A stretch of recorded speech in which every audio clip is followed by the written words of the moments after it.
सभी नए व्यूअर्स से अनुरोध है कि वे कृपया जयपुर डायलॉग्स को सब्सक्राइब करें और जो पुराने व्यूअर्स हैं और उन्होंने सब्सक्राइब नहीं किया है वो भी सब्सक्राइब करें और अपने मित्रगणों को, अपने जान पहचान वालों को भी जयपुर डायलॉग्स का कंटेंट रेकमेंड करें और सब्सक्राइब करावें। नमस्ते, मैं हूं संजय दीक्षित और आप देख रहे हैं दी जयपुर डायलॉग्स। ऐसा लग रहा है कुछ कि विपक्ष जो है वो पूरी तरह से हार मान चुका है 2 फेज़ के बाद। यद्यपि बहाने तो बहुत सारे बन रहे हैं और कह रहे हैं कि साहब योया जैसे लोग कि नहीं 2 फेज़ के बाद जो है वो कांग्रेस 50 सीटें लेके आ गई है। कहाँ से लाई है ये नहीं बता रहे, लेकिन ऐसा जो चलाया जा रहा है नैरेटिव। लेकिन जो काम हो रहे हैं, जो एविडेंस है वो उसके ठीक उल्टी है।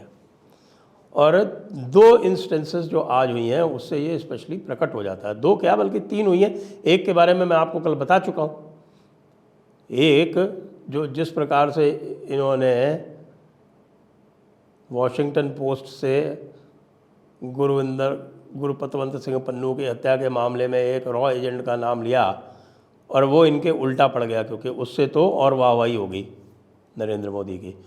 अब ये लेकर आए हैं इसी सोरोस कंपनी के माध्यम से, अब लेकर आए हैं कि साहब कोविशील्ड जो थी वो बड़ी गलत एक वैक्सीन थी। और दूसरा जो है वो सीधे सीधे जो हमारे मुसलमान मतदाता इत्यादि हैं उनको कहा जा रहा है कि भाई वोट जिहाद करो।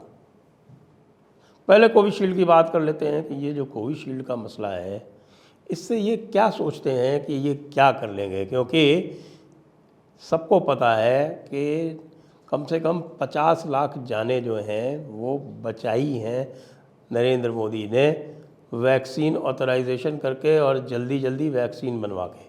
और सबसे जल्दी जो वैक्सीन बनी है और जो उस समय की वैक्सीन जैसी बनी थी उसमें जो सेफेस्ट थी वो कोविशील्ड ही थी, एस्ट्राजेनेका और ऑक्सफोर्ड यूनिवर्सिटी वाली। अब कह रहे हैं कि साहब कि उन्होंने एडमिट किया है कि एक कोई रेयर कंडीशन जो है वो बहुत ही रेयर स्थिति में TTS करके कोई कंडीशन है जिसकी वजह से ब्लड क्लॉट्स फॉर्म हो सकते हैं और कहीं। अब ये जो उन्होंने बताया कि साहब कि मिलियंस में एक ऐसा हो सकता है। मुझे लगता है कि अधिकतर लोगों ने जो भी दवाई वो कंज्यूम करते हैं, जो भी मतलब मैं कह रहा हूँ कि आप छोटी से छोटी जिसको आप दवाई जो आप यूज़ करते हैं ना, सर दर्द की भी जो दवाई आप यूज़ करते हैं उसको भी यदि आप देखेंगे प्रिकॉशन और उसका जो पूरा का पूरा लिटरेचर पढ़ेंगे तो उसमें आपको इतने सारे साइड इफ़ेक्ट बताए जाएंगे कि आप सर पकड़ लेंगे कि भाई अगर इतने साइड इफ़ेक्ट हैं तो भाई इस दवाई को हम लें या ना लें। एक भी ऐसी एलोपैथिक मेडिसिन नहीं है जिसमें सीरियस साइड इफ़ेक्ट्स ना बताए जाते हों। कईयों में मतलब हर तीसरी दवाई में लिखा होता है कि इससे कैंसर हो सकता है। आप पढ़ते हैं वो, फिर क्यों लेते हैं उसको? क्योंकि आपको पता है कि भाई ये ऐसी रेयर कंडीशन है जो मिलियंस में किसी एक को हो सकती है। और जो भी दवाई बनाते हैं उनके लिए आवश्यक है कि कहीं भी किसी भी प्रकार की कोई भी संभावना लगे उसको वो डॉक्यूमेंट करें और उसको ये लिखें कि ऐसा हो सकता है। और इसी तरह से जब कोविशील्ड भी जब वैक्सीन आई थी तो उसके भी जो साइड इफ़ेक्ट्स थे उसमें से दुनिया भर की चीज़ें लिस्ट की गई थी, TTS नहीं लिस्टेड थी। अब उन्होंने कहा कि हाँ भाई अब उनकी फर्दर रिसर्च बता रही है कि ये TTS जो है ये ब्लड क्लॉट जो फॉर्म करती है और उससे जो है प्लेटलेट्स कई बार डाउन हो जाते हैं। इस तरह की भी एक कंडीशन, एक रेयर कंडीशन हो सकती है।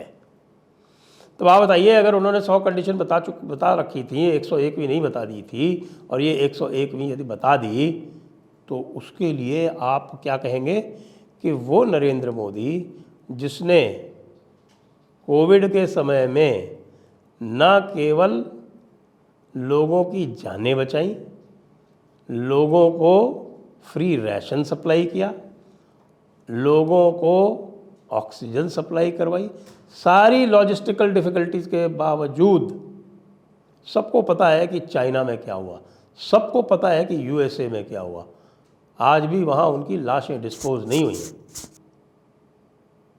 और भारत से 25 गुना उनका डेथ रेट था। अब आप जानते हैं कि दुनिया में जो डीप स्टेट है वो कैसे काम करती है, फार्मा लॉबी कैसे काम करती है। फार्मा लॉबी के साथ खड़े होकर जो लोग इस समय यानी कि कांग्रेसी, समाजवादी, ये सब लोग जो हैं ये भूल जाते हैं कि उस समय राहुल गांधी ने, उस समय ये अखिलेश यादव ने खड़े होकर किसकी वकालत की थी? फाइज़र वैक्सीन की।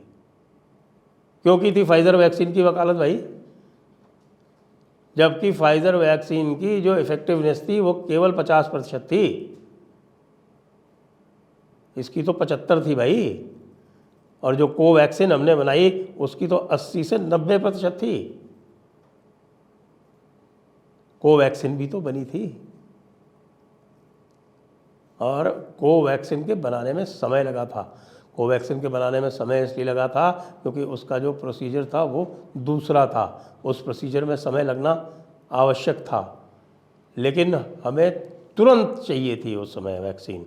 और हमारे पास चूँकि वैक्सीन बनाने की सक्षम कंपनी एक उपस्थित थी, उपलब्ध थी, तो उससे तुरंत इमरजेंसी ऑथराइजेशन में बनवाई गई।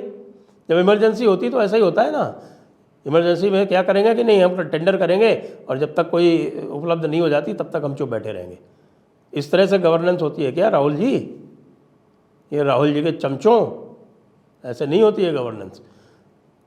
जब इमरजेंसी होती है, जब कोई डिज़ास्टर होता है, तो उस समय के लिए इमरजेंसी प्रोविजंस होते हैं, इमरजेंसी ऑथराइजेशंस होते हैं, और उनके अनुसार केवल एक ही उद्देश्य होता है, केवल एक ही ध्येय होता है, केवल एक ही लक्ष्य होता है, और वो होता है जान बचाना,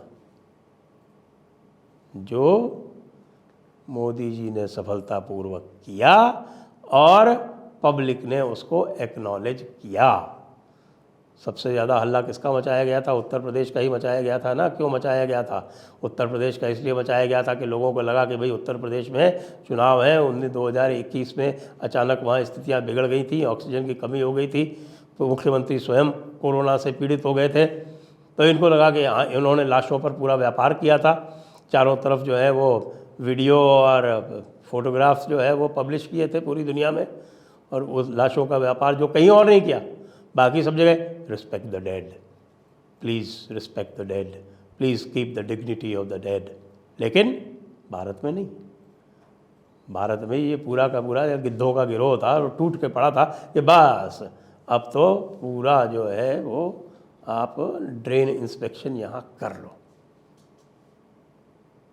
उसके बाद भी उत्तर प्रदेश का चुनाव 2/3 बहुमत से जीती थी भारतीय जनता पार्टी, योगी और मोदी का कॉम्बिनेशन। भूल गए क्या?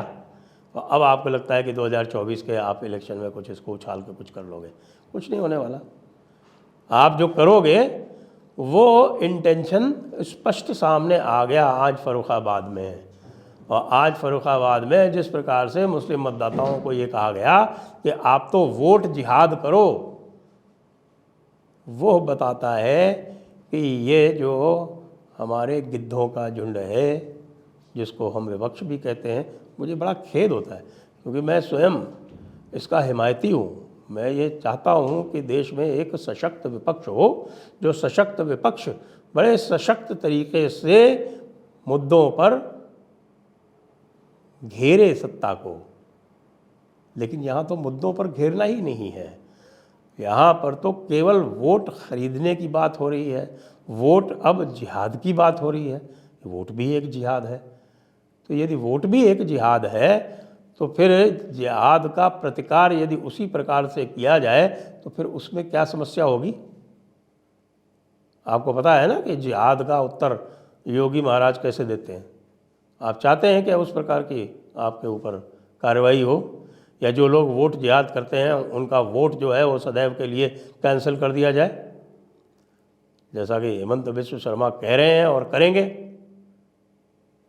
ये जो तिगड़ी जो है ना, ये जो जमात है, जमात के साथ में वक्फ है और वक्फ के साथ में मदरसा है, इनको कंट्रोल करने वाला अशराफ वर्ग है, इस अशराफ वर्ग का एक ही काम है कि ये अपने अधीन रखें जो अधिसंख्य जनसंख्या है, जिसको पसमानदा भी कहते हैं, उनको इनके माध्यम से ग़ुलाम रखें और उसी ग़ुलामी में उनसे इस प्रकार के कार्य करवाएं, दंगे करवाएं, बदमाशियां करवाएं और जिहाद करवाएं। कभी लव जिहाद करवाएं, कभी लैंड जिहाद करवाएं और अब वोट जिहाद करवाएं।